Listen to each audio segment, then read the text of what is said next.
everyone, and welcome to another episode of The Ball is Round. I'm Hady Raphael, and tonight on the show, the Canadian men's national team beat Trinidad and Tobago to qualify for Copa America 2024. What do the Canadian national team need to do to have a successful tournament? And the women's national team know their opponents for Paris 2024. That and a lot more on episode 172 of The Ball is Round.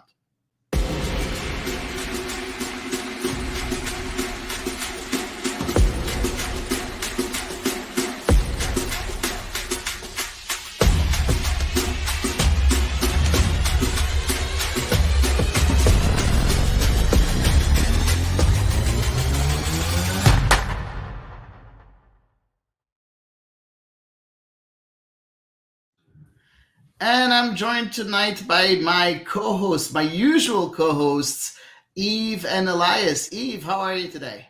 Doing all right. How are you? I'm fine. So you had a week off last time, so I hope you had fun, and hope we didn't miss you didn't miss us too much. I'm sure you survived just fine. We I know tried. Matthias was on. Lovely guy. We had a wonderful guest with Matthias Manhaus, of course. And Elias, how are you, man?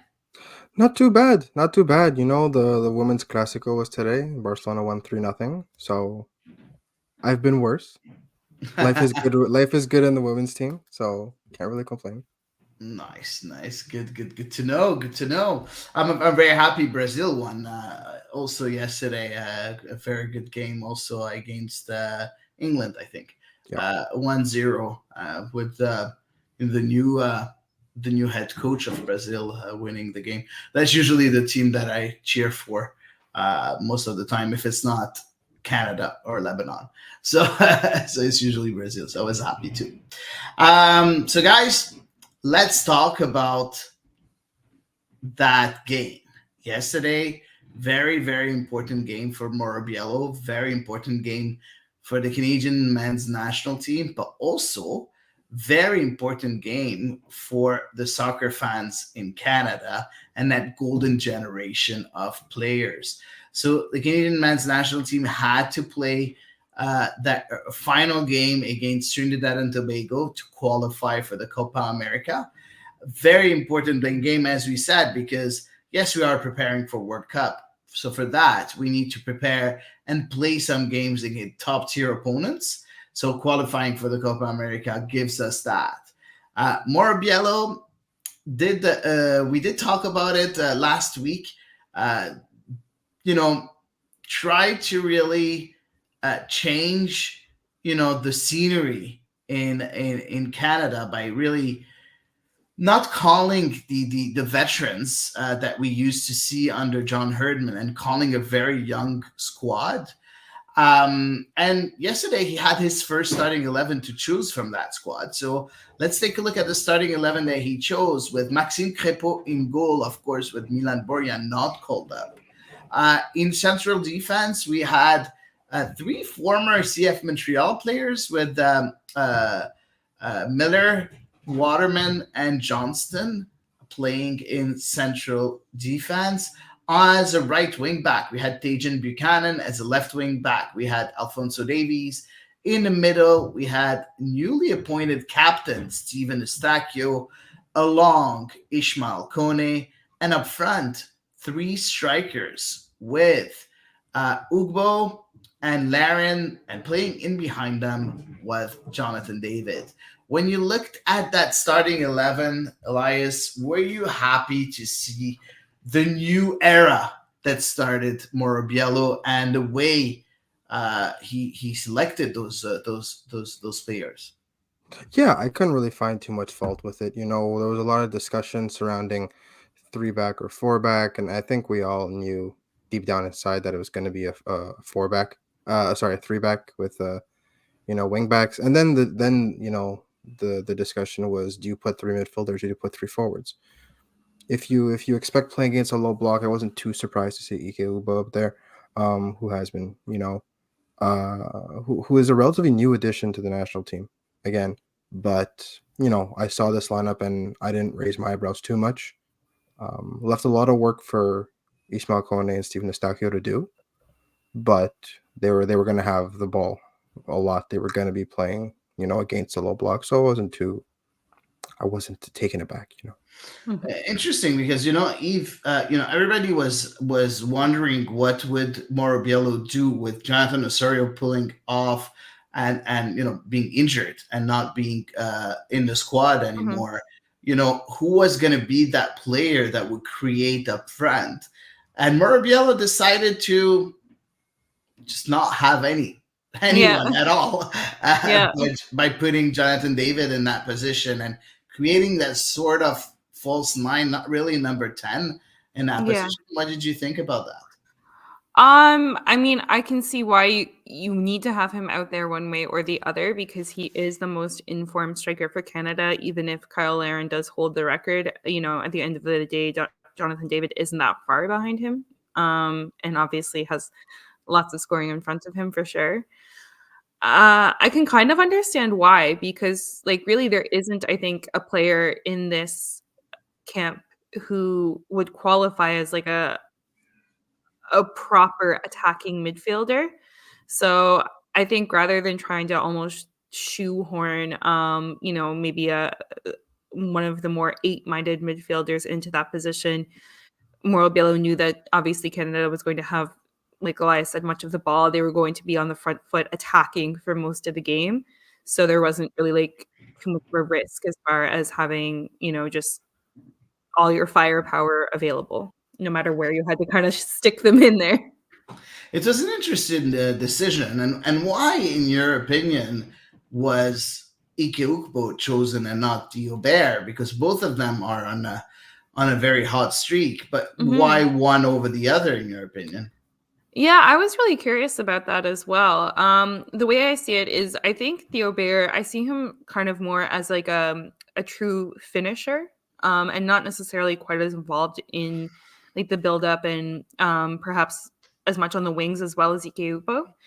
So I could see why, with a particularly Kyle Larin out there who is, a striker, you would need somebody with that extra athleticism, with that extra dynamism ability to put in a cross or play, in a tandem. That's kind of the rationale that I took from it. I don't think they would have suffered if Diobert had been there, but I also think that obviously they may have been a little bit more compact centrally had that been the case.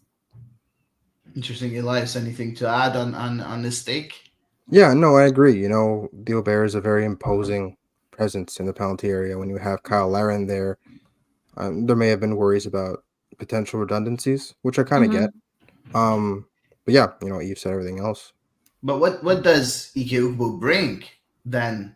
Because he is also a finisher, in my opinion. But he is also a bit more of a darting striker, if you will. He does like to find spaces, be it in behind or to even come and get the ball, take a man on, and then shoot. But yeah, like you said, he is still in French, Renal de surface, right? He does love to do a lot of his work in the penalty area, but it's how they go about it. Where Kyle Larin is a target man, Diobert is a target man, and Ike Ukbo maybe just has a different aspect. It's less targety. Exactly. Interesting. Honestly, I'm a bit, I wasn't really sure why this was done. I wasn't, at the end of the day, both were on a hot streak. So, either or before.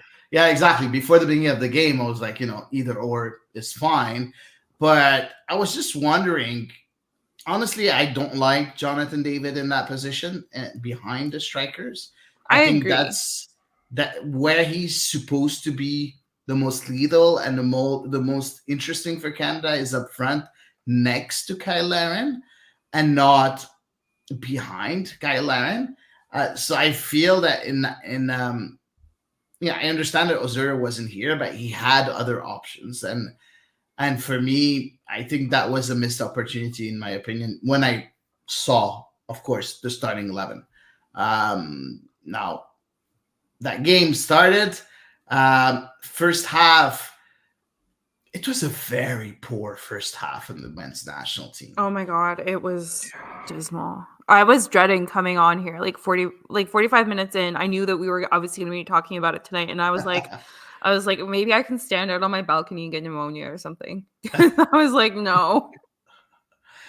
We're not that bad, Eve, even after bad I just games. didn't want to relive that 45 minutes. Yeah. I was like, oh my God, this is. And then I was like, this feels like one of those where they're going to get caught on the counter and lose like 1-0 shithousery. And they almost did, right? They With that almost did. great build-up play from Trinidad and Tobago. Thankfully, the striker missed the target, but that was a very interesting chance. So, Elias, what went wrong in that first half, in your opinion? Is it something in the midfield? Is it the wing backs that were doing a bit too much and not really anything? How did you describe that and analyze that? I mean, one of the biggest things is just that it really did look like there was just a lack of sharpness, right? Yeah. In terms of a starting 11, right, you could debate whether or not you have Ugbo or Bear or whoever you have as that 11th player almost. But at the end of the day, just players seemed off. And when you look at it, it's almost like a lot of the players, especially going forward, are victims of this newfound success that Canada has, that, a lot of players have made big moves to big clubs and just don't get the minutes right now, right? If you look at Tajon Buchanan, who, right, that was not the Tajon Buchanan we all know and love. No. And you can kind of attribute that to, all these European players are in mid-season form, but when you're like Tajon Buchanan, who has a handful of minutes, let alone appearances, in recent weeks, you have Steven Eustachio, who, quite frankly, just can't get any minutes right now for at his club. You have Alphonso Davies, who, is a perennial starter, but who just came back from like a month-long injury with Munich. You have a lot of these players that just don't have the minutes. And when you have strikers like Kyle Aaron, like Iki Ugbo, like even Jonathan David, who, when he's advanced, is playing like that, they need some kind of service. And, Ismail Kone, who isn't exactly having, the same kind of great relationship with minutes that he had last year and I think that definitely plays into why it was such a poor start. And you grow into the game, but that first 45 minutes when they were kind of just like almost going through the motions, it seemed almost like it was a warm-up. And that's fine against Trinidad and Tobago. But when you get to June, and you've gone we'll talk about that, season, right? We'll talk about that later. We'll talk, I'm getting carried away. But I think the lack of match sharpness plays a lot into it, because you have the MLS players who are just starting the season. You have all these European players who just aren't seeing the field enough. Interesting. What's the solution in that with that conundrum in a certain way, Eve? Because you can't make coaches of European club play the Canadians. So no, do you not call them up, or like what can you do? No, of course you have to call your most talented players at the end of the day, as long as they're healthy. Period. I think a lot of it has to do with what happens once they get off the plane and all land in camp. I think there needs to be a locked-in mindset. There needs to be a lot of motivation happening, whether you need somebody to be like the hype man of the squad or whatever it is, to kind of get them pumped up and get them feeling, 110% like they would be if they were playing regularly. And I don't know if that's happening, but then again, I mean, let's face it, Mauro Biel is an interim coach. I don't know if he's feeling fantastic, so it might be hard for him to try and transmit that to the players. Yeah, I don't know. Honestly, it was. I think it's a big problem for the men's national team coach to have those players that are playing for better clubs in Europe and not really playing. I don't think that MLS players, are too early in the season in MLS. Most of them played already 5 games. So for me, and a few of them are playing in Champions League as well, on top of. Exactly. So I think, you're okay with that, but the rest, I don't know. You're completely right. I like the fact that you talked about them in match fitness, because you're completely right. A lot of our top guns haven't played much. in the last few months, in the last few weeks. So that's a bit concerning. But let's talk about Maxime Crépeau getting, I'm not going to say his Finally. first start because it's not his first start, but it No. seems that he's going to be the number one going forward. What did you think about his performance, Elias? What did you think about, the fact how he reacted to that number one job really being given to him, and how did you see it translate on the pitch? He looked very comfortable. He looked Yeah. very composed, and he Mhm. looked very much in command of his back line, right? So he showed Yeah. the intensity when it was needed. He showed calmness and restraint when it was needed. Everything you want from your starting keeper. And we kind of spoke about this last week, right? Where just because he's not, a grizzled veteran with, 20 years of service under his belt doesn't mean he doesn't have experience.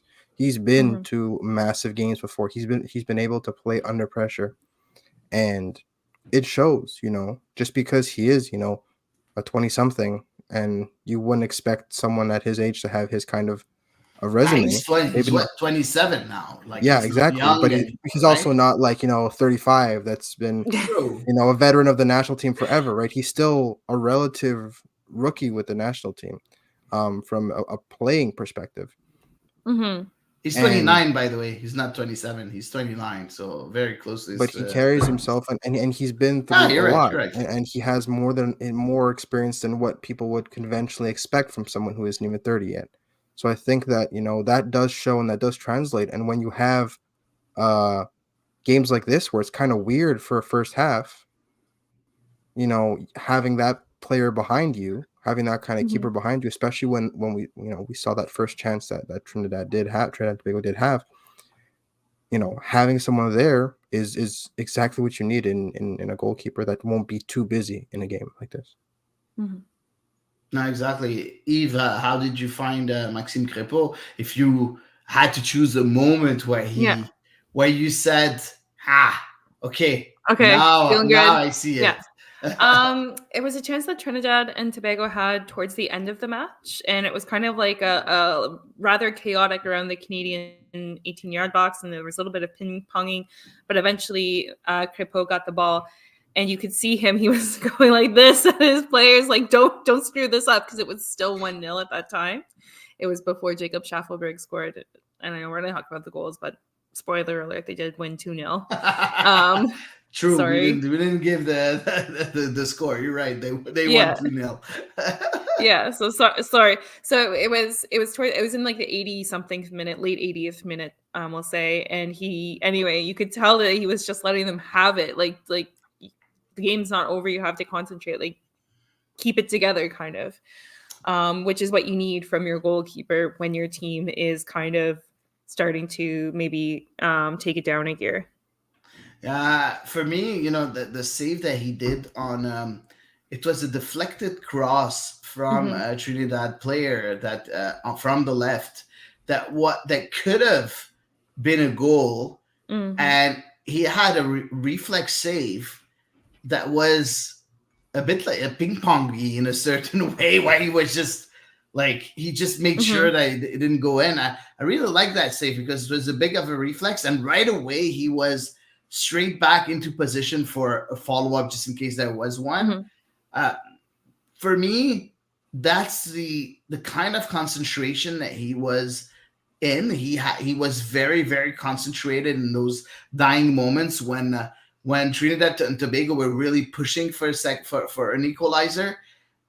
That's where I saw Yeah. Maxime Crépeau uh, really be that number one and really play that role of number one for Canada, Mhm. and I really loved it. Let's talk about that defense. Alistair Johnston, Joel Waterman, Kamal Miller. What did you think about those three? Because yes, they did play together with CF Montreal. Very rarely the three of them together Like in in that central formation. defense. Yeah. Exactly. But they still know each other very, Mhm. very well. What did you think, Eve, of their performance as the new backline of Yeah. the Canadian men's national team? Obviously, Kamal Miller is very experienced in this position, and really, the few chances that Trinidad and Tobago did have, they didn't utilize his side of the pitch quite as much. So it was a little bit harder to judge, I think, his performance.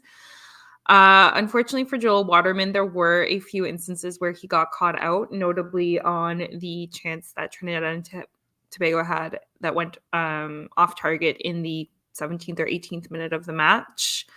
As well, there was a chance in the second half where I feel like the player kind of peeled off of him, and he was caught unawares that a Trinidadian player had drifted in behind him. You could almost see it like on his face, I want to say. So, I think maybe a little bit trickier for him to navigate for sure. As for Alistair Johnston, I don't know. Like, I felt like he wasn't as involved as. Maybe it's because I got used to seeing him play at the wing back position, obviously playing for club, whether that's now with Celtic or with or when it was with Montreal. So maybe it's just because I got so used to that, even though he's played center, with Canada the whole time.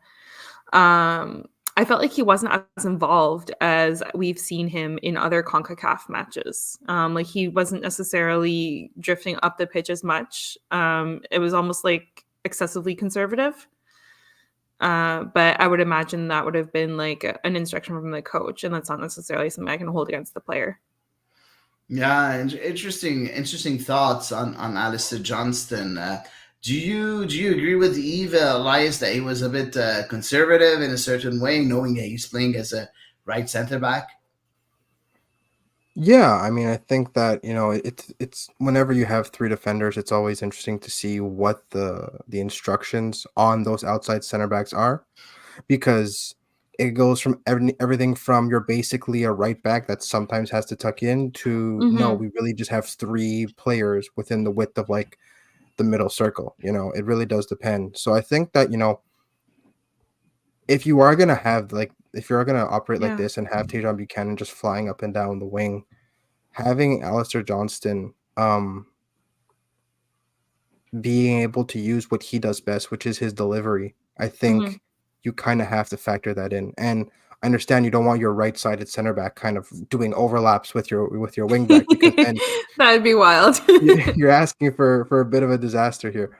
But I do think that when you get into the finer points of the way Morbiello lines his team up tactically, that's where it kind of shows that he's still an interim coach, and a lot of the instructions that some of these players have is not specific enough, especially for a higher level that they're aspiring. I agree with that. Yes, 100%. I agree with that. Like 100%. that. And, if it's the fact that he's the interim manager, if it's the fact that he has instructions to kind of just maintain the ship don't rock afloat. the boat too much. Yeah, exactly.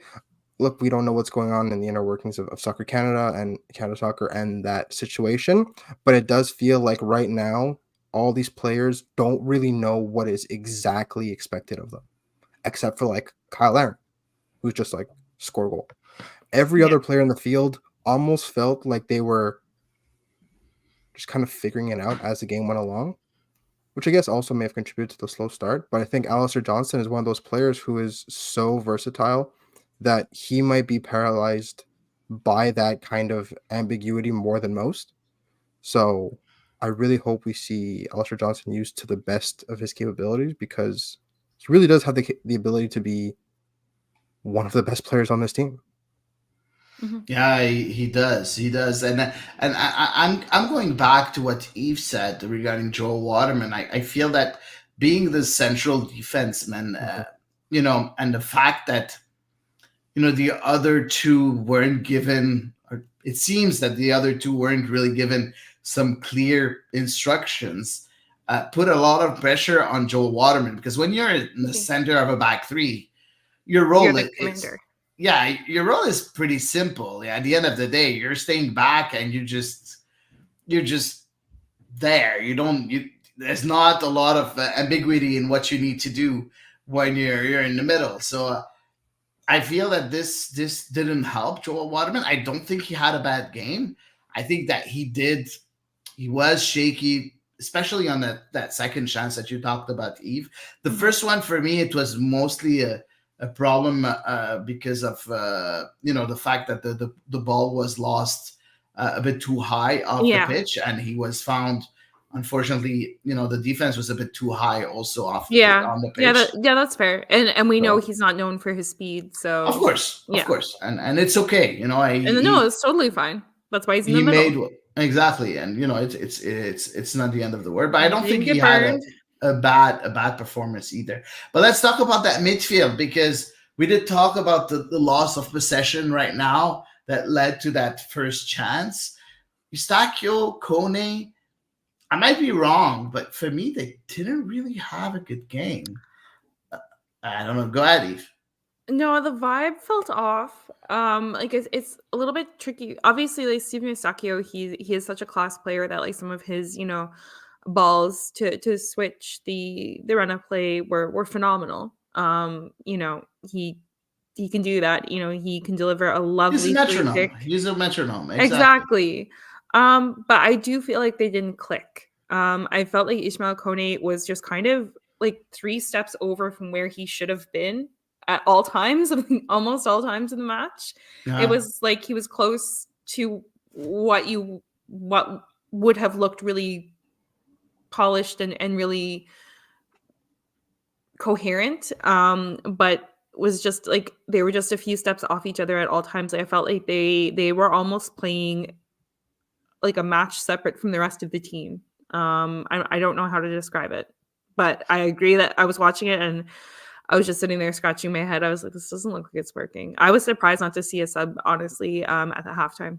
Exactly, and I agree with you. And Elias, when you're not playing with a real number 10, with a player that can play between the lines, that can, create something out of thin air, you're expecting for one of those two to be,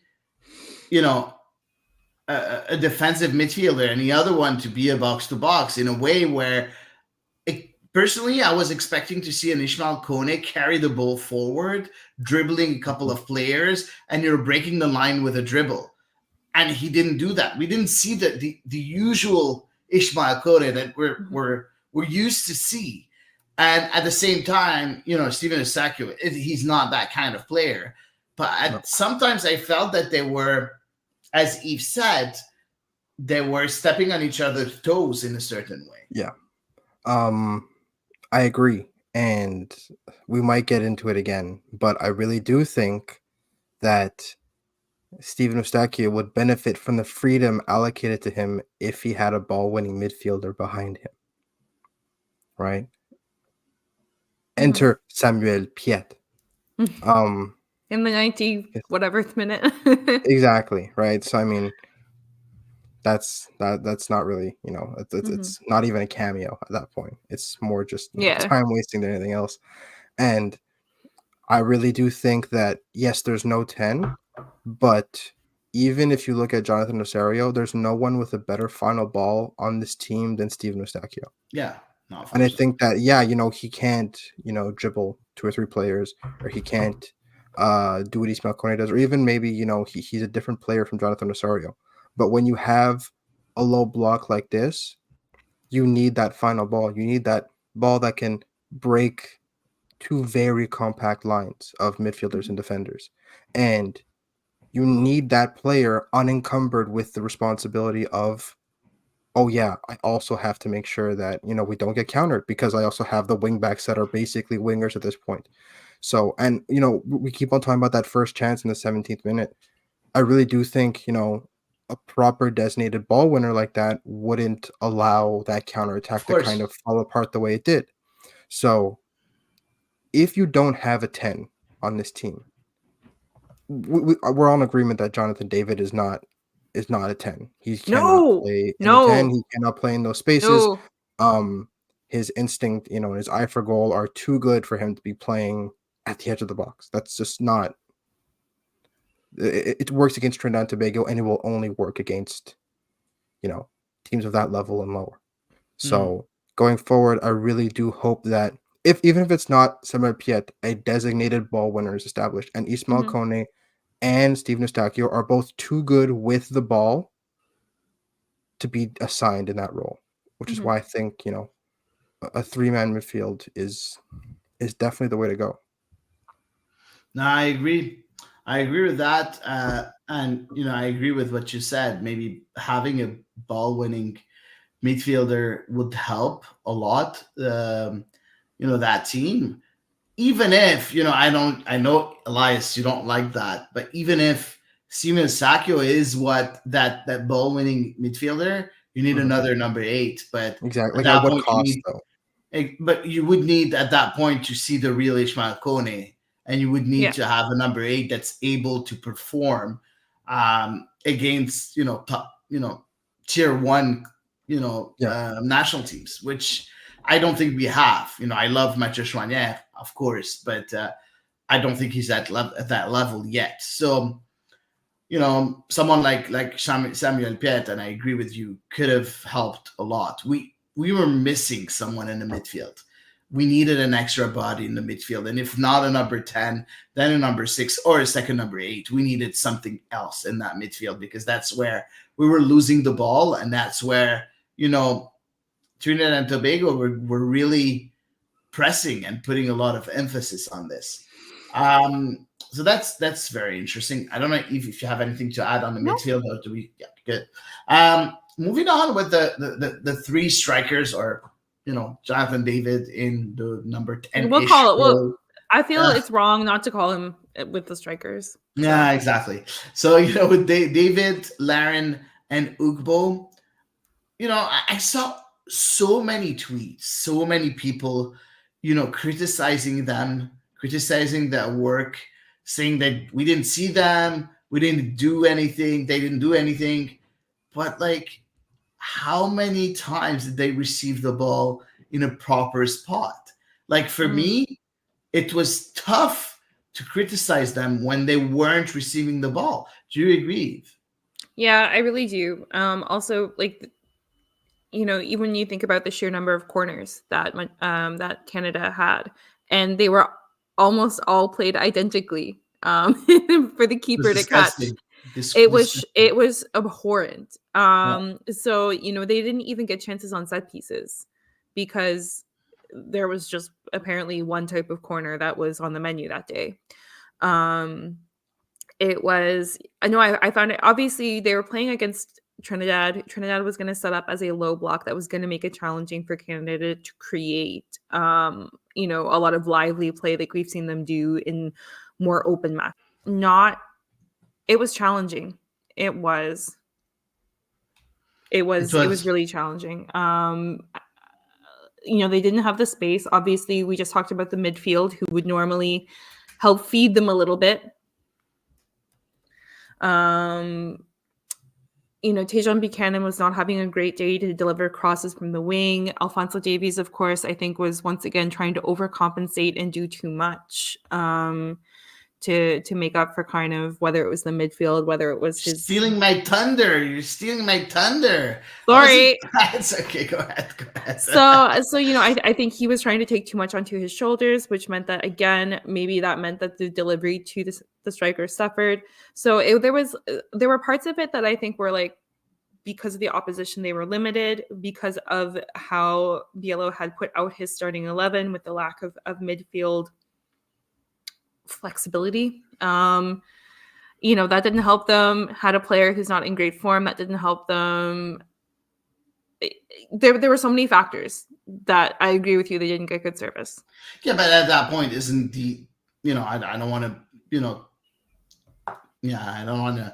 We'll talk about that in the next segment, because for me, it's not the player's responsibility to make sure that those factors are taking consideration. It's the coach's job to make sure that exactly. So we'll talk about the coach a bit later. But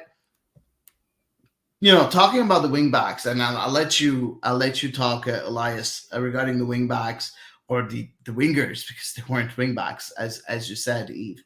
Mm-hmm. Davies, Buchanan. Davies, as Eve said, was trying a bit too much, but he was double teamed most of the time. Wasn't it a big chance for Tajon Buchanan to prove himself and to be that X factor. And unfortunately, in my opinion, wasn't it a missed opportunity for Tajan Buchanan yesterday? It absolutely was. We've seen him do really well in substitute appearances and really be that spark off the I bench that think was we've so needed. I think we've seen Um, him start well too. But go Yeah, on. we did. yeah, but I We did. think a Yeah. lot of his more impactful performances have been, Yeah. off the bench where he's come he's Maybe. had some good starts too, but Mhm. especially as like as an advanced wingback, late in the game against a tired defense, his pace has really been an asset, coming on for Richie Larea, for example, or even Alistair Johnson, depending on the lineup. And this was a chance for him to kind of cement himself in that spot, and you really can tell. I hate to go back to match fitness and sharpness, but you really could tell that he just hasn't had enough reps in a competitive setting. And I think that, he had some really good moments. He had some moments where he was able to exploit that space. But ultimately, yeah, pace doesn't really slump. Speed, that's saying, right? That speed doesn't slump. So he was still able to find himself in those spaces. But that final ball or taking a defender on 1v1 or, those combinations Mhm. that come with repeated minutes and game time, it shows. And yeah, he had some really good moments later on in the game, and I think that did contribute to the fact that he was just growing into it. But ultimately, I'm still worried that his time in Milan will end up his time in Milan will end up forcing him to kind of either change positions or just not see the Mhm. field enough. Mhm. Yeah, I hope you're wrong, but it Mhm. looks I hope like so it. too. I hope so Uh, too. I'm not usually this pessimistic, but It's yeah, it's okay. just Welcome to Eve. the dark It's side. Eve. It's Eve, really, and her Yeah. aura Yeah, that's I taking should have over. left you guys alone for another Exactly. week, clearly. No, but honestly, Eve, Mhm. you look at that, and even on One Soccer, they did say that he was a bit. He didn't have a good performance. Just No. let's say it no. as it is. But do you also think that it's because of match fitness, or do you think that he's just not talented enough, or like what's your opinion regarding Tajan Buchanan and the fact that at one point, if other teams are really marking Alphonso Davies that Yeah. much, that he should be the X factor. Can he do that? Can he be that person? Um it's a lot to like start asking, is a player talented enough after one bad performance? No, I feel like that's a bit extreme. Um I you've think he seen, I think, Tajan Buchanan quite a yeah, few games already. yeah. You should know if he's talented enough or not, Yes, but right? you're the one who asked the question. Um, I was, I definitely don't think talent is an issue. I think maybe he is like many of the strikers of the world out there, and he's a streaky player. He needs to be hot. He needs to be getting regular minutes, and he needs to feel confident. Um, which I can imagine is probably a little bit challenging after a big move, big club, new country, all those ups and downs that come with those experiences. I think he does have it in him. We've seen him do it. We've seen him do it even starting. I mean, remember when they played against Mexico? He was all over the place when they played against Panama in Toronto. When they were qualifying for the World Cup, he was a problem. So we've seen him be a difference maker. We've seen him contribute. For me, I'm more willing to write this one off as an off day, and not read too much into it. Truly. Okay, interesting. Elias, you talked about match fitness. So, in your opinion, it's mostly match fitness. Honestly, I don't think he can be that X factor that can help.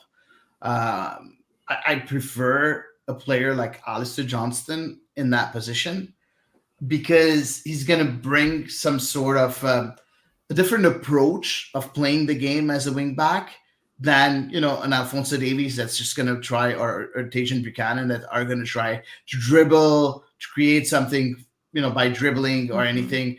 Alistair Johnson is going to bring these crossing abilities and those uh, something more wing backy in a certain way. Um, that's why for me, I would have preferred to have Elias Johnston and maybe again someone a bit more creative in the midfield than just putting everything and putting just Tajan Buchanan as being the only player that could really change the face of the game. And it felt like that yesterday. It felt that Tajan Buchanan, everything was done so that because Alphonso Davies is taken is really marked by the other team, everything fell down to Tajan Buchanan. I think that's a bit too much, in my opinion, tactically. Yeah, I think he's very well suited to kind of be a very important role player. I don't think Yeah, he's at the point right now where he can be the main offensive weapon, Hmm.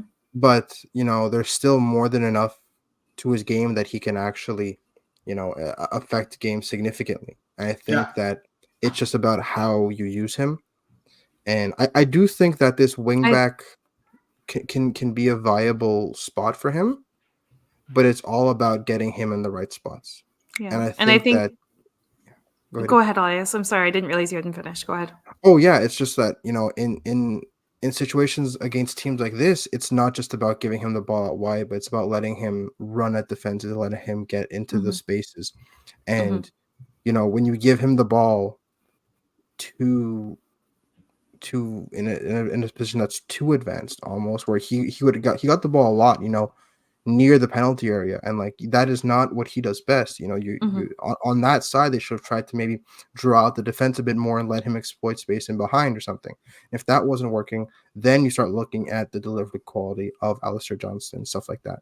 So I don't think that right away, you look at it and say, this is not right. I think they should have adapted, which is something they didn't really do with the wingbacks.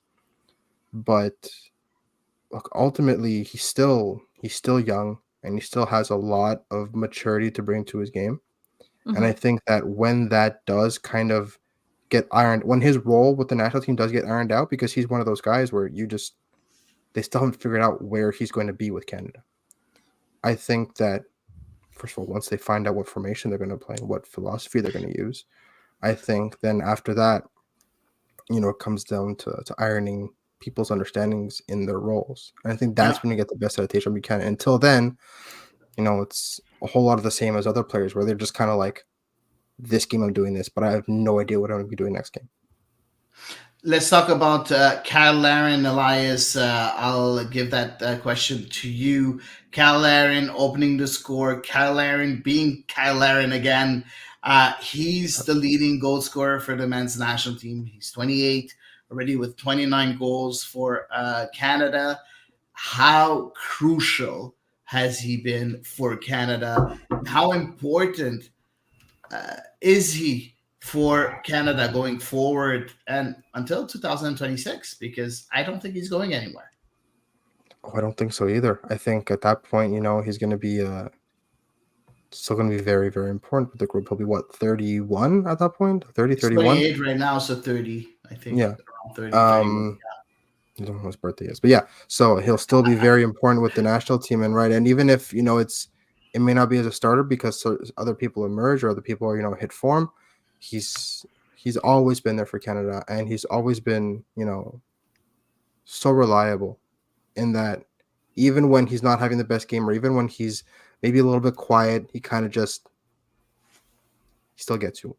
And Yeah. this is one of those situations, right? He didn't get the ball all that much. He wasn't really popping up in too many dangerous positions consistently. And then you give him half a yard and he just places it, great composure.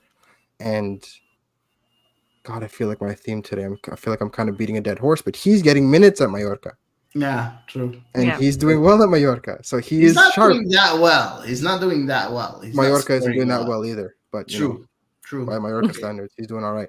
True.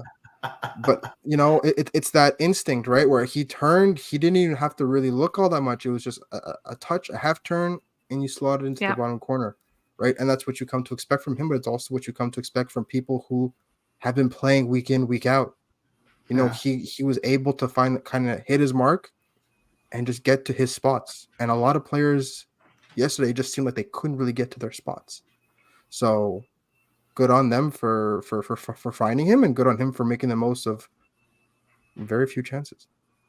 Yeah, no, I completely agree.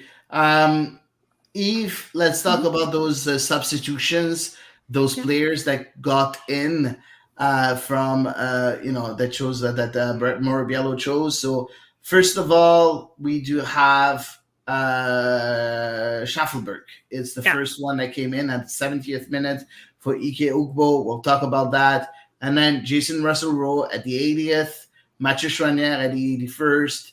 And then we had Samuel Piet at the 94th minute, along Luc de Fougerolles at 94th minute. Let's talk about them. Let's talk about those the impact of those players on the pitch.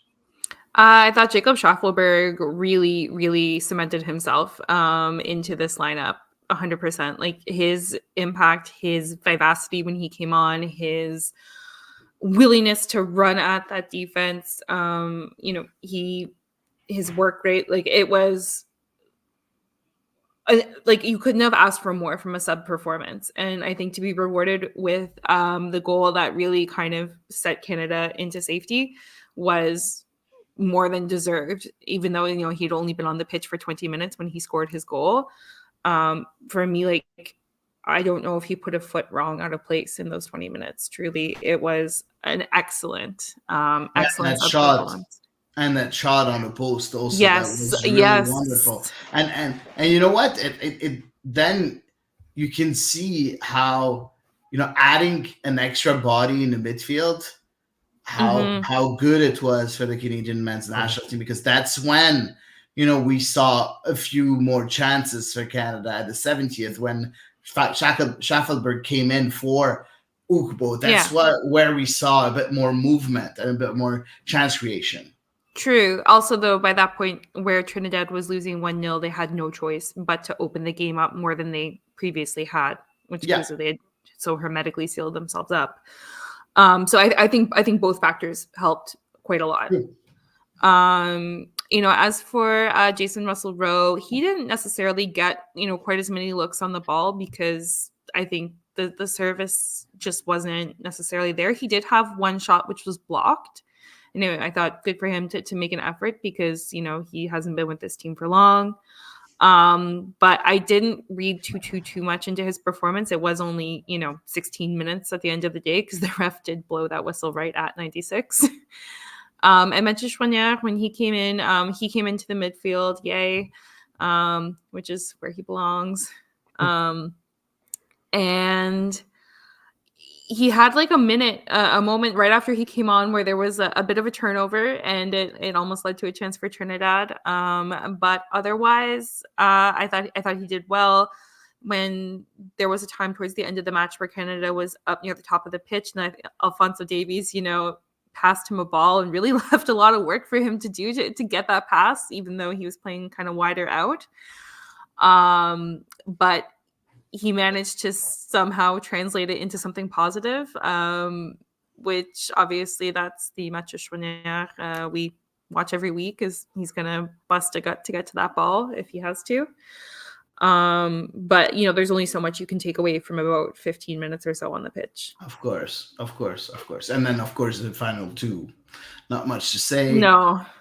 The only thing that we can say that Luc de Fougerolles is finally cap-tied. So he's not going to be able to change because it's an official game. So he's not going to be able to change anymore. So he's in with us for the rest of his career. Life. And hopefully he's going to be able to be a big piece for the men's national team. So hopefully we'll see that. Elias, Eve talked about Jason Russell-Rowe and the fact that he didn't have much, but he's the one that created that second goal. Getting the pass in the middle, turning so fast and really giving it to Jonathan David. That's the difference was on the turn. The fact that he was able to turn with the ball, this is what created the chance. This is what created the goal in a certain way. So he was key and instrumental for the second goal.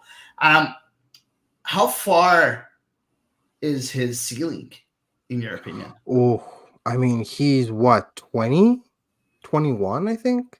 He's He's super young. incredibly young, right? Yeah. And he has so much more to add to his game, and he's already such a versatile attacker that he could really play anywhere along the front line. Mhm. Um, He's 21, by the way. Yeah, he's he's 21, 21. yeah.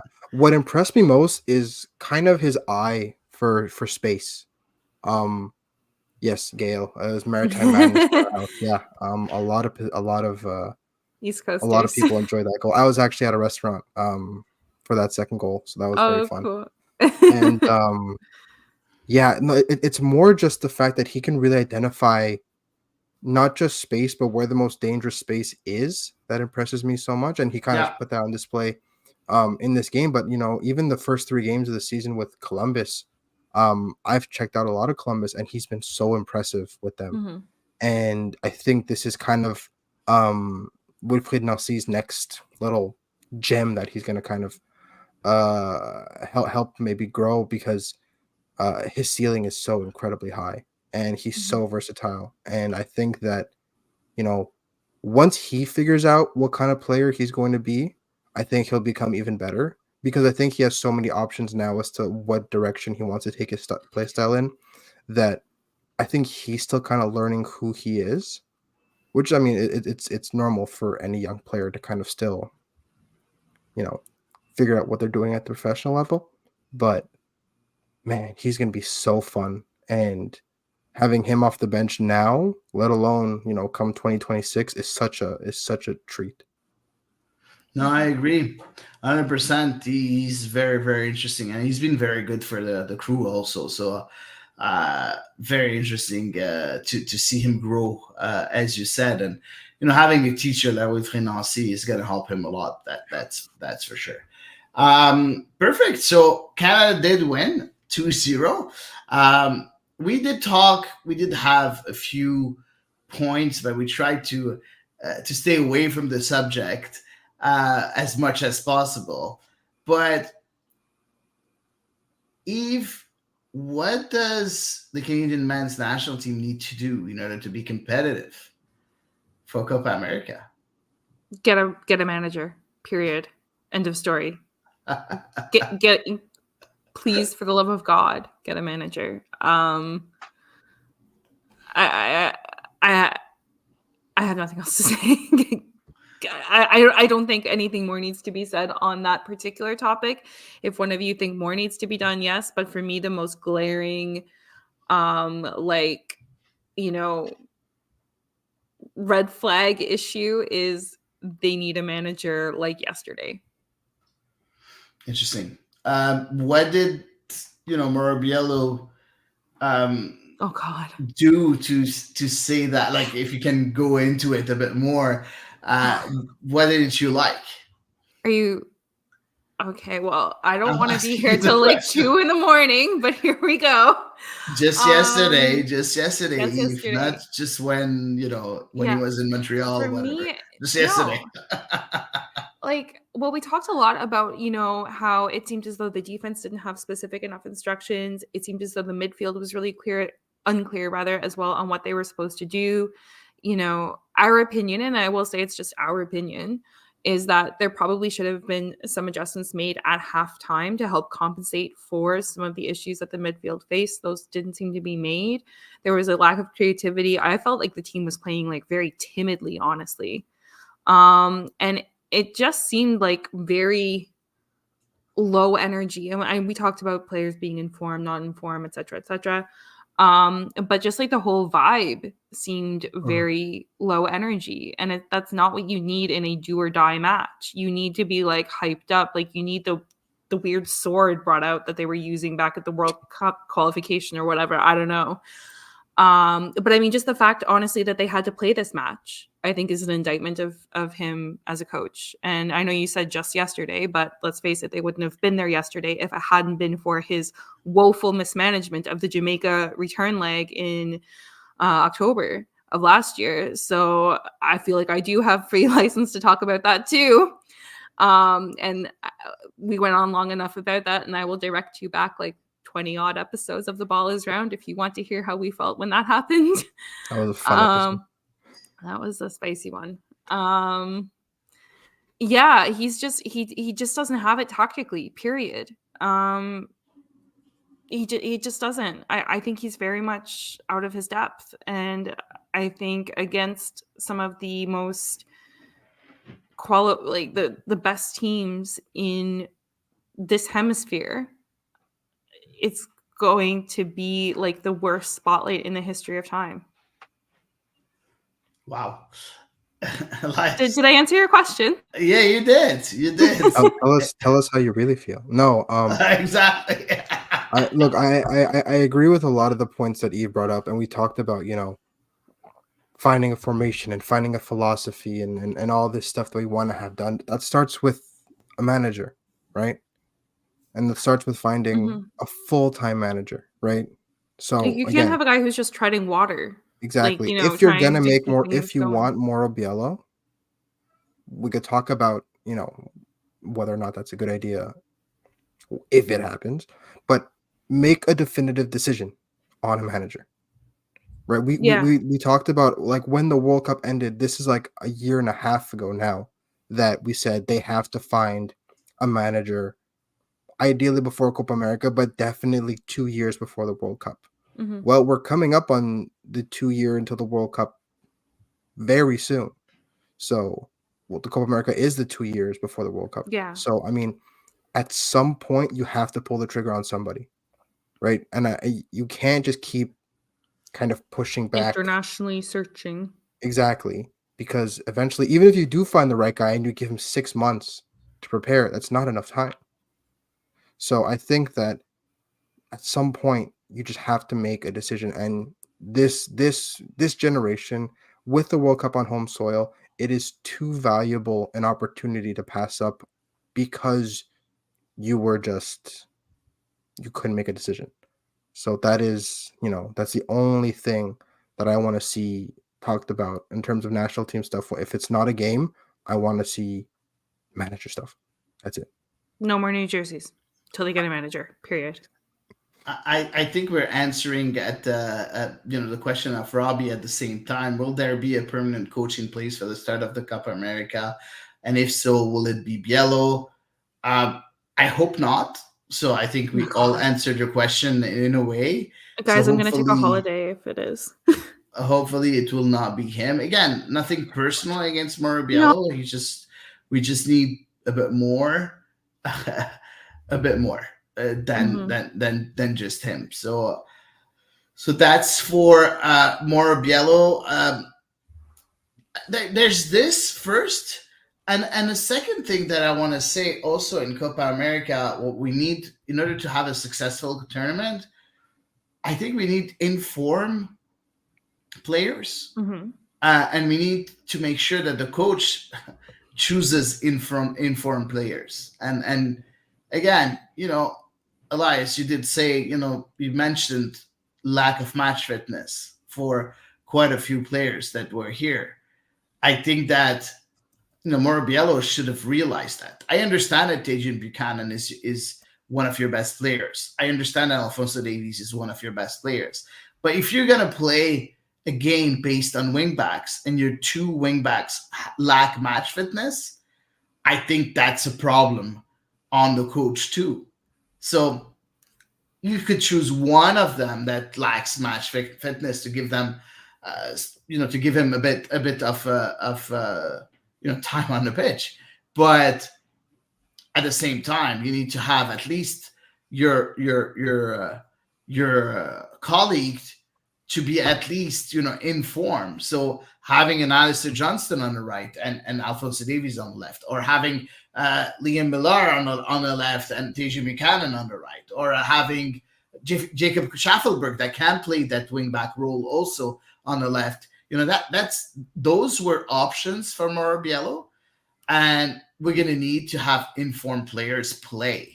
Even if they're not our best players, they're going to have to play at least the first few games until they're match fit, if they get 20 minutes on each game. So I think that's going to be something also different. We do have a couple of questions from Patrick that was asking here. What position is he? I think he was talking about Jason Russell-Rowe. Yeah. I was thinking You- Luc de Fougerolles. Oh, Maybe. okay. We'll answer both. I think. We'll answer both. Okay. We'll answer both. So who wants to start with what? Luc de Go, Eve. Fougerolles is a right back. He plays for the Fulham youth setup. And yes, I was right. You were right. He was Oh, asking she loves saying she I loves was being right. right. She does. No, you love saying you were right. More than being right, you love saying it. I like So, yeah. both actually quite a lot. Yeah, he is a right back, but he's played center back too. So Yeah. that role that Asa Johnson plays in, that fits perfectly someone like Luc de Fougerolles. Okay, and well, Jason Russell Yeah, I mean, Rowe, we Jason- believe is a exactly. striker. Yeah, he kind of plays, and he's that second striker kind of player. Yeah, right? exactly. He can play also as an offensive midfielder, like behind a striker. So that's also a role that he can play in. So that was really, really interesting. Rumors. Patrick also asked about rumors. Isn't there some speculation about the French women's national team coach Hervé Renard? Yeah. Apparently, he was offered the job, but he turned it down. Fair. This is again allegedly. He turned down an offer from the national. This is like at the beginning of the year, I think. It was in the winter. 2024, because he just. But I was going to say he just took the women's job in like last summer. Yeah. So I mean, after, to get him out of that contract. I think he took it after the World Cup. He resigned? No, he's going to resign. He's going to resign after the Olympics.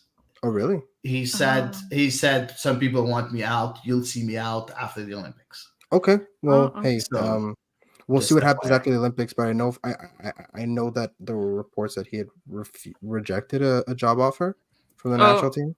Okay, maybe. He'd be kind of interesting because he has a whole lot of experience managing national teams. That would be a very interesting proposal. Yeah. So he's a motivator, that's for sure. Yeah. So interesting. I don't know what's gonna happen with that that rumor, but I'll be very, very surprised if that happens because of the rumors that we're getting. I have other fiscal realities of Canada. Exactly. So let's wait and see what will happen with the national team coach if there's a change, because Kevin Blue did say that there might not be a change because Mauro Biello is still in contention. We do have a few other questions regarding that, and that was a question I think from Dr. Foot. Does Canada have the potential to score more points in the Copa America than in the World Cup? So what do you guys think? God, I hope so. I mean, Argentina is tough, obviously, and I'm sorry, I feel like I interrupted you. Let's look at the games that we have to play. Okay, so that's the tweet that the Canadian men's national team tweeted out. So we have the first game against Argentina, the second one against Peru, and the third one against Chile. So go ahead, Eve. Okay, so Argentina, no. Forget it. Forget it. Saudi Arabia won against Argentina in 2020 with Hervé Renard motivating them. True. So, but that was also the weirdest World Cup ever because it took place in November. So that was just weird. I would like to imagine that it's not outside of the realm of possibility. Yeah, like Patrick is saying here, Chile is not the team they once were. Peru, maybe. Obviously, yeah, Chile is known for having had some phenomenal players play for them, but that's not quite so much the case anymore. I have a Croatia vibe from Chile. Last time we said that, we said exactly the same thing from Croatia. Yeah, they're not the same team that they used to be. Chile, just to let you know, Alexis Sanchez, he's playing at Inter. I'm not really playing much, but he's still very, very dangerous. He was with Marseille last year. he was the best player of the team, scoring I think 15 to 16 goals. Yeah. So Yeah. Chile is No. still a very good team, Yeah. even if there are some aging players. Yeah. And I mean, Peru, I almost see as kind of going the opposite end. I think Peru is getting better and better with time. Yes. So I think that one will be a far trickier match to navigate. I know you're advocating for them, but I would say like Chile is kind of the one where I would give Canada some faint whisper of hope, maybe. But this group sucks for Canada. Yeah.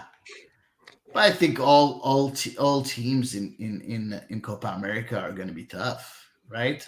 And there isn't any one team that's you know what, we'll grab all 3 points with them. It doesn't. Is Bolivia in this one this year? No. Ah, okay. Oh, in the tournament, you mean? Or? Yeah, they're all in the they're in the tournament. Yeah. They're all in the tournament. Okay, well, I would have felt all right against like a Bolivia.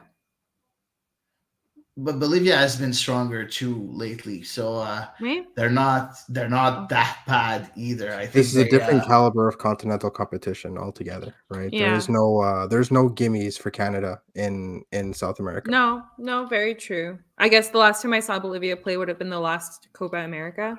And it wasn't spectacular. No, it's not. And right now, just to let you know, if you're looking at the qualifications for the World Cup, because they did start already. Peru is 10th with 2 points, and Bolivia is 9th with 3. Okay. So yeah, Peru, as you said, is going better, but like not getting the points. It's the same thing for Bolivia. So they're both, those teams are not getting the points, but still very strong whenever they want. I think that the key to get more points is getting a new manager. Yes. It's as simple as that. If you want to get more points, you need to have a tactician. It's the same thing. We said the same thing after the World Cup, before the World Cup. It's fun to have that manager that really pushes players and creates a good team atmosphere. That's good, but that's not what Canada needs right now. The dressing room atmosphere is not what they need. They have that already. What they need is to have someone that can show them tactics, that can show them how to behave when you're faced against tougher opponents.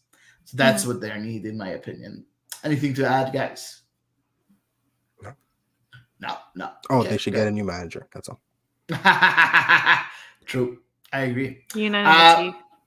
We do have a question from Sean.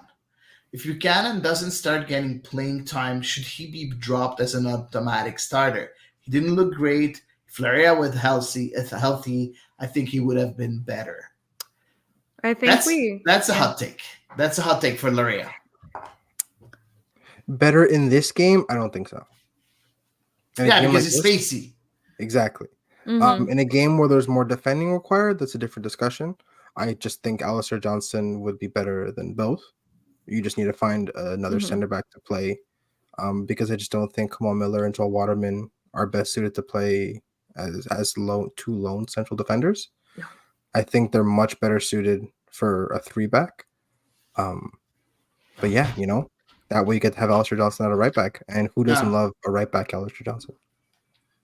I agree. And then we do have another question from Simple Guy, almost the same question. I would like to know all of your opinions regarding Davies and Buchanan performance when they play for Canada. It seems to me that despite them playing for big Euro clubs, they're not very impressive and don't create enough opportunities. Eve, I think we talked about it. Yeah. Manager.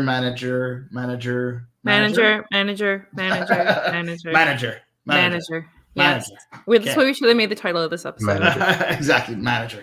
So I think we all answer your questions regarding the men's national team. Let's move on with our last topic with the women's national team.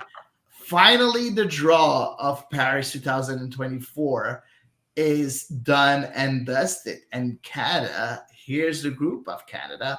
They will play against New Zealand, Colombia, and France, the hosts. How tough is that draw, Eve? I love this group actually. Like I think it's super exciting. I think it's obviously Colombia are on the up and up.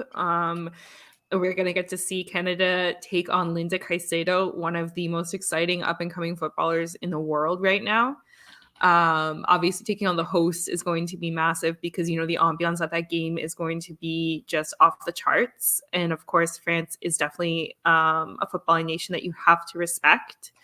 It's not that long ago that they did beat Canada in a friendly. Yeah. I think it was 2022, maybe. I think so. I don't remember. I think 2022, but don't quote me on that. And New Zealand is obviously a foe that Canada has played many, many times, but I think that is going to be certainly a very takeable match for Canada. I would very much expect them to make the top two of this group. However, I would have expected that at the World Cup as well. So I'm not counting any chickens before they hatch. I really like this group. I think we're going to have some really exciting matches to watch. I think we're going to get a mix of games where Canada is going to be able to dominate the ball and be forced to create. I think we're going to have some open competition as well, with a lot more back and forth than maybe we were used to seeing at their most recent competition, the W Gold Cup. So I love this group. Like for pure spectating perspective, I'm pumped. Interesting. What are your thoughts, Elias? This got me so excited. Because again, we talked about Canada playing high level opposition that isn't Brazil or the US or Japan for that matter. And boy did they get one. You know, it's one of the top teams in the world, hands down, you know, and they're only getting better. This French team, their defense is so good. I'm a little concerned on how good that defense is when fully fit, and the fact that they really just have no weak points. And so I think that, you know, like you've said, right, there's a lot of different kinds of games that's waiting for them. So I think their versatility is going to be tested like no other competition they've had in recent memory, honestly. And I for one can't wait for, yeah, I mean, obviously, you know, France versus Canada is kind of the one you circle on the calendar.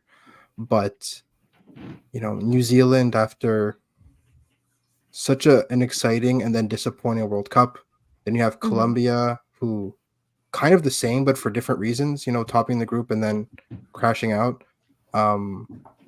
I think that there's a lot of different teams. All four of these teams are kind of looking for some form of vindication or revenge.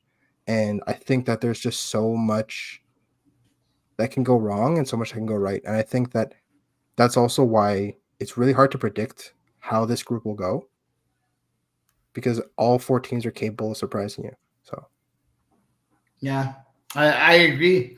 I agree that all four teams are dangerous, but like if we follow logic, yes, Canada should be in the top two spots, but lately logic has this is the national team. invaded Canada, men's and women's. So How dare you bring logic into this?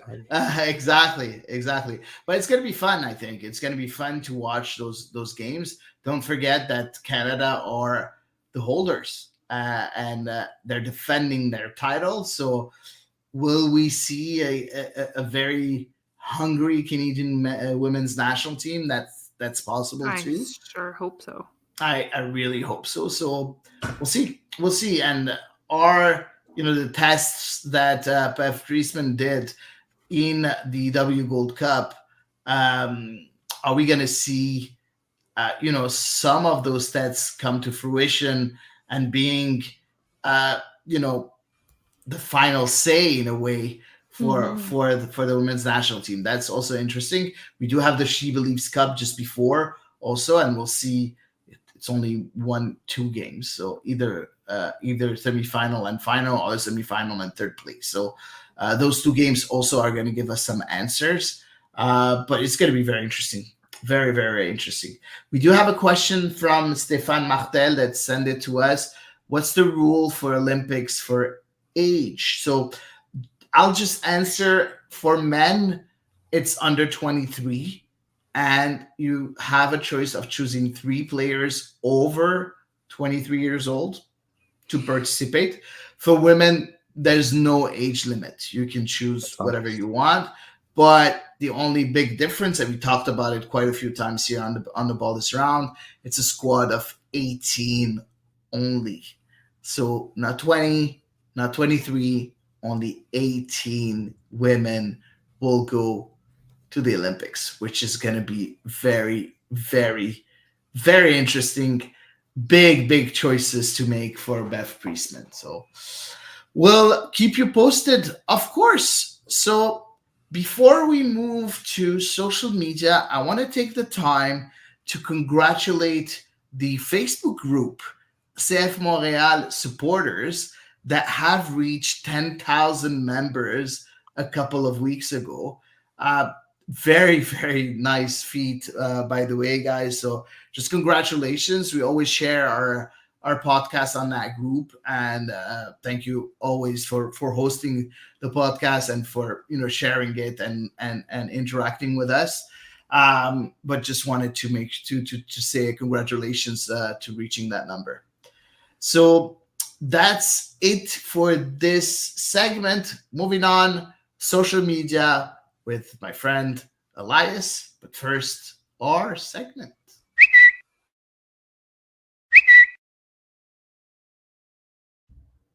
All right. Yes. The Twitters. Yes, this is from Amy Walsh. Only a matter of time. At Project 8 Sports. This is a graphic showing the world's biggest sports properties by increase in search. So how much, by Google, I believe, more people have looked it up. And in here is the Women's Super League in England. There is the EuroLeague Women. There is the UEFA Women's Champions League. There's the Women's Six Nations Championship. And there's the WNBA, but not also. There's also the National Women's Soccer League, NWSL. So again, the increase in women's sports is evident. It's very much a build it and they will come. Project 8 Sports. What is your, again, it's still in development, but let's say 5-year plan, right? 5 years after it starts, what do you want to see in terms of not just impact, but its status amongst other women's leagues in the world? I think 5 years is going to be still pretty nascent stages. Like I wouldn't expect them to be cracking this top 10 list. Like I don't mean to be a downer, but I want to be realistic. I think they have a lot of, I think there's a lot of appetite for them. And so I think accessibility for like the public is going to be number one, whether that's the broadcasting of their matches or ticket prices or merch, whatever you want to call it. Like you said, build it and they will come. Build it and make it easy for people to follow and they will come. I would add that in there. As a realistic goal, I think in 5 years we should be able to compete with the Mexican League. That's, I think, a very realistic goal. Maybe we're not going to be able to have that much spectators, 100%, but with quality of play, I think we should be able to be on par with that. That's my personal opinion. Yes, of course, with the Mexican League, you do have some powerhouses. Completely agree. Yes, I do. But like the rest of the league, you have like maybe 3, 4, 5 teams that are good, but the rest is pretty okay. So I think Project 8 can and should try to reach that goal to really be as interesting and as good as the Mexican League. That's good. I think if I had one thing I would want from it, just in terms of its status, not comparing it to other leagues, I would like to see it have like 2 or 3 perennial national team call-up players. I think. And Yeah. it is a big ask because there's a lot of people at, high levels in WSL and Europe. But I think that, having 2 or 3 players from the national team in your local league. You'll have Christine Sinclair, I'm pretty sure. She's retired. from the national team. No, No, as no. in currently in the national team Currently in the that national play team. Okay, in okay. Project 8 and are also part of the national team at the But same time. but I still think that having Christine Sinclair within Project 8 will help a Oh, lot, absolutely. Absolutely. even at 42. So Yeah. I think that will be a big push, I think, for the league. So hopefully we'll see that and she will not retire completely. I think that's the end goal for her. So Yeah. maybe at least for a year, maybe two. But let's wait and see. It'd be like very poetic way to end your career. It would. Yeah. Like, you work so hard to bring a women's league and then you play your last year in its debut season. Oh, Exactly. yeah. Exactly. It's- Moving on with the second tweet. Yes. This is from Simple Guy. Again, Canada is a bilingual country at CONCACAF. Should know this by not banning French from a news conference. So for those who don't know, Nicolas Landry asked Mauro Biello a question in French during a press conference, and Mauro Biello answered, you guessed it, in French. And the press attaché from CONCACAF said, no, answer in English. Now, as you probably know, everyone was totally chill about that, and nobody made a big deal. Look, people got in touch with other members of the French media and said, "Hey, this was a mistake," and the reality has been communicated, and that will never happen again. And I appreciate for getting on that quickly. But what do you think went wrong, and what do you make of this? Given that Canada is very obviously bilingual, from someone from CONCACAF now making this kind of mistake. I'll answer. I think Yeah. Eve is not very comfortable in answering. I'll answer. It's unforgivable. It's as simple as that. Unforgivable. Like, yes, you can, send excuses, saying sorry and everything, but this should not have happened. We're not talking about something minor. This is big. This is a whole country. Like, it's like you were saying to the Mexican national team that he can't answer a question in English.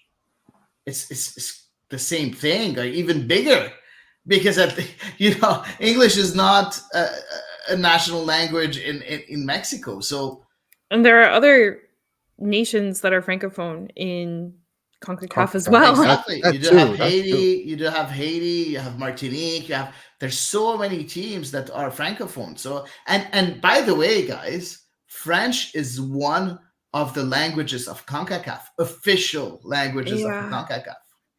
It's like the ultimate brain fart. I don't know, man. Yeah. But I don't know. For me, this is a major mistake. Yeah. And of course, there's nothing you can do. We're not. I know they got in touch with the press, with people from the press. I'm surprised they didn't put out a statement though, like a proper statement. I think that would have shown much They did. more good faith. The director of communication of CONCACAF did send a tweet in French Ooh. saying that he apologizes. So, But maybe I don't want one from the director of communications of CONCACAF. I want one from CONCACAF. Yeah, I saying agree. something happened. It's not okay. It'll never happen again. Especially given it's an official language. I didn't even know it's an official language of CONCACAF. Oh yeah, which is very weird. So I don't know. So any other comment on this? Good. Moving on. Third. Yes. Okay. You're gonna have to squint a little bit, but this is from Nicolas Landry again. Here is a portion of the CF Montreal schedule that coincides with the Copa America group stage. So Canada will play June 20th, 25th, and 29th at least. Ariel Lassiter from Costa Rica and Joseph Martinez from Venezuela could also participate. Now that means that, assuming that the four players that made the trip this time, which is Joe Waterman, Samuel Piet, Mathieu Chouanière, and Jonathan Sirois get the call-up. I don't see why they wouldn't get the call-up again. All go. Some very crucial pieces missing for up to 5 games from the CF Montreal picture. What's your That's take on big. this? Because what's your take on MLS running during international breaks? Because it happened again this week. Montreal was fortunate enough not to play this week, but there was MLS this weekend. What's your take on this, and why is this still happening? From what I understood, is that the club can choose when does he want his bye week, Mm-hmm. and I think they chose right now because of the fact that they're playing away from home, which is, I think, very, very understandable, because I think players need to be with their families from time to time. So I think that's a good decision from the club. So they could have chosen, the Copa America, but they didn't. So that's one thing. Second thing, you know, because we're playing, MLS is played during the summer, you're gonna have that. And now, since you added Leagues Cup, it's even Also, tougher. It's even tougher to have an extra break for the Copa America. So for me, I don't think anything can be done, but I also think that the depth of the teams that are going to lose players is going to be so much more important this year than any other year. And that's going to be very interesting. Everyone was complaining about too many midfielders. Look at that now. Eve, what do you yeah. think? I mean, it's rather like, they play through Gold Cup, which has always irked me because it's the CONCACAF competition. So for me, I'm just like, oh God, I think I went on this rant last year, just copy and paste it in. This is like kind of an even bigger moment. But nonetheless, the show must go on, I suppose. Yeah, the show Unfortunately. must go on. The show must go on. We could just get rid of the Leagues Cup, but whatever. Maybe during, maybe that could be something. But I think they're getting so much money from the Leagues Cup. Yeah. It's Oh not gonna yeah, stop, they'll so never stop that. forget it. Exactly. Yeah. All right. Next All right, up. next tweet. Yes, this is from Gab. CF Montreal fans watching Crépeau, crying emoji. TFC fans watching Schaffelberg, crying emoji. See, It's not the just same Montreal. emoji. No, It's the happy tear emoji and the objective. although it crying again, emoji. With Jonathan Sirois, that hurts a lot less not having Maxime Crépeau, but at the same Exactly. time, it's Maxime Crépeau. Come on. Montreal has seen a lot of people go through its developmental system, and even the first team, and kind of just peter out or leave and go do their own thing. Who do you think is most likely to be the next Maxime Crépeau, in that they take off and they As in reach a depart very and high take peak? off? Well, both. They take off, leave, and take off, as in their stock skyrockets, and Oh, Montreal's left going, what could have been? Who do you think is most likely of the people that have left the club in recent years to kind of fulfill that prophecy? Woven Spacious. Yeah, Yeah. Okay, interesting. I could. interesting. I know you rate him very highly, so I really love that player. And I think he's going to be interesting. I think he's signed for an MLS team now. If I'm not MLS next pro, I Nashville. think. Yeah. Yeah. So Very let's wait and see. Eve, anybody come to mind for you? For people who have recently departed, and we've been like, oh, what could have been? I don't think so offhand. I can't think of anyone who comes to mind right away. Sorry. Yeah. I mean, the obvious answer is Mo Farsi, but he was never part of the developmental program of the club. Yeah, No. no. That's why we Nudge, didn't. nudge, wink, wink. Yes. And just to let you know, guys, Pacious didn't play any minutes yet with Nashville. So Okay. Nashville too, right? He's with the next pro team, or is with the first team? no, he's with the I first thought team. I saw that he signed with the MLS next pro team. Not from what I see. Oh, maybe I misread that. Maybe he's gonna play Yeah. a couple of like, games first with the next pro, and then maybe, I don't know. It would make sense, but yeah. all right. Last week. Next tweet. Yes, this is from Pascal. I like seeing the evolution of George Campbell, a player I like in Montreal. He was heavily criticized last year when placed in the center of the defense. But when he plays on the side, he's excellent in my eyes. George Campbell did put in a 75-minute shift with the under-23 team in preparation for the Olympics, which they will be taking part of, which means George Campbell may be taken off during the summer as well. Yeah. What do you think about, with the way that he's developing and the way that he's growing and the way that he's, being relied on the under-23 team? Do you see a future with him in the first team national team, or is it still just too competitive for him to maybe find any space in that? Well, it's really competitive there right now with Miles Robinson, Walker Zimmerman. I think he still has a lot of room to grow before that conversation can happen. I think there's still a lot more development when I look at the players who are playing for the U.S. men's national team right now, at center back, wherever it is on that line, because we know obviously that they play multi-lines as well. I think there is definitely still quite a gap. I'm not saying that like the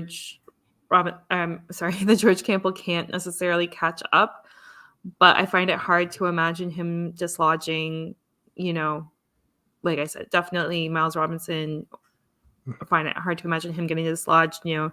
Some of their players are kind of starting to age out of the squad. Like when you think of like a Tim Ream, who's recently called up, he's no 36. spring chicken. Yeah. So that there are a few players for sure who might be able to leave some room, but like most of the players who are part of their defense right now are like in the prime of their career. So I think it's going to be really, really hard to break in. Yeah. Do you think anything he has to do to maybe even just get a call up, let alone find any minutes? What do you think he needs to iron out first before? Those mistakes that he has, those lapses of concentration that he have, that this is what he needs to erase. We did talk a bit of Rudy Camacho at one point that had those lapses of concentration, and he has the same type of mistakes right now. So hopefully he will be able to remove that from his game, and then he could be called up. But I think also it needs, Montreal needs to perform as a team too. Like, because individual performances in defense, at that point, if the team doesn't win, it doesn't mean anything, right? Because as a defender, you have to make sure that you keep clean sheets, and not only your individual stats are not enough. So, in my opinion, it's the two things that need to work for him. First of all, no more concentration errors. Second of all, good results for CF Montreal. All right. Right here. We have one final tweet, I believe. Or is that it? No, that's Did we do all 5 already? Oh, wow, that flew by. Okay, wow, we did 5. We did 5. We do have a comment before we leave from Eric Eccles that says, after speaking to a very good source, looks like Wilfried Nancy is the front runner for the job at Liverpool. Good for him. I don't know who are your sources, but you know what? You might want to double check with them. That could be, just let's say this happens, which I doubted myself too, but that would be amazing for not only, MLS, but also, Montreal, because he was the coach of Montreal too. So I don't know. I doubt it very much. I think that was meant in jest. I'm not too sure. I think that was meant as a joke. I really do. I don't know. I apologize. I apologize, Eric, if you were being serious, but I thought you were like just kind of trying to pull our legs. I don't know. Honestly, I just read that and I'm like, whatever. Just in case it wasn't a joke, it's interesting. And if it's a joke, haha, it's still very interesting too. So, so I like it. I think that Wilfried Nancy is gonna go to Europe at one point. Maybe not at Liverpool directly. Maybe not directly from MLS. Yeah. I no, from MLS to Europe. But but not Liverpool. Yeah, I don't think Liverpool. But you never know. You've seen clubs really try some weird stuff in the past. So, let's wait and see. Never know. Never know. So this is it for tonight for The Ball is Round. I hope you guys liked our podcast. Just to let you know, we are completely free. That's always going to be a free podcast. But in case you want to help us grow the product, feel free to go on our Patreon page and become our Patreon. Thanks a lot for listening, and see you next week for episode 173 of The Ball is Round.